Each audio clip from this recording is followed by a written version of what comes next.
कहते हैं समय से पूर्व कुछ नहीं होता, हर बात का एक समय होता है। समय से पूर्व न सूर्योदय होता है न सूर्यास्त होता है। समय से पूर्व पौधों में न पुष्प खिलते हैं न फल। किंतु एक बात सोचिए, यदि वर्षा आने से पूर्व किसान भूमि न जोते, वो बीज ही ना पिरोए, तो क्या फसल उगेगी? यदि योद्धा युद्ध से पूर्व अपने शस्त्र ही ना परखे, तो वो युद्ध कैसे लड़ेगा?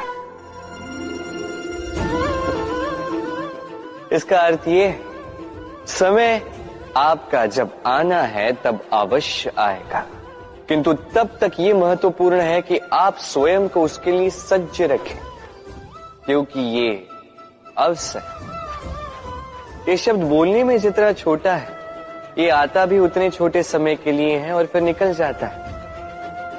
अब यदि अवसर आपके हाथ आ जाए और यदि आप उसके लिए सज्ज ही ना हो, तो आपको सफलता कैसे मिलेगी?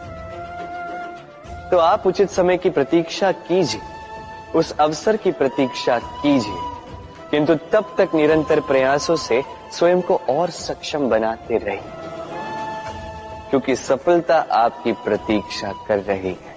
बस उसके लिए सज्ज रहिए। राधे राधे। हम में से कई लोग अक्सर स्वयं को अकर्मण्य मान लेते हैं।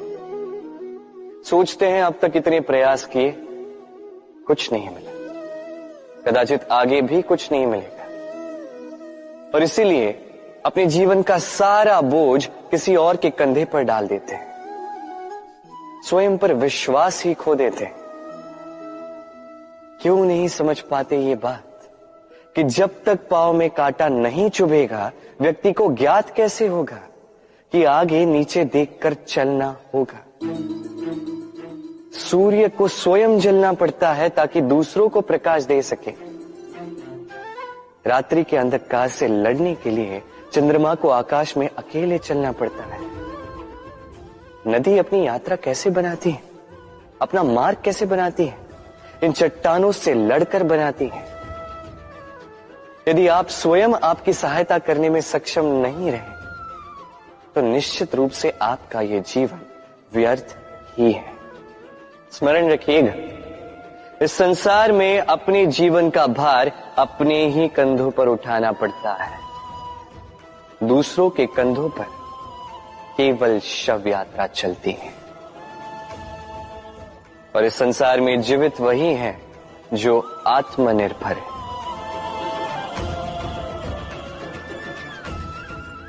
राधे राधे। हम सभी कुछ न कुछ पढ़ चुके हैं, कुछ न कुछ सीख चुके हैं, किंतु ये ज्ञान का केवल प्रारंभ है।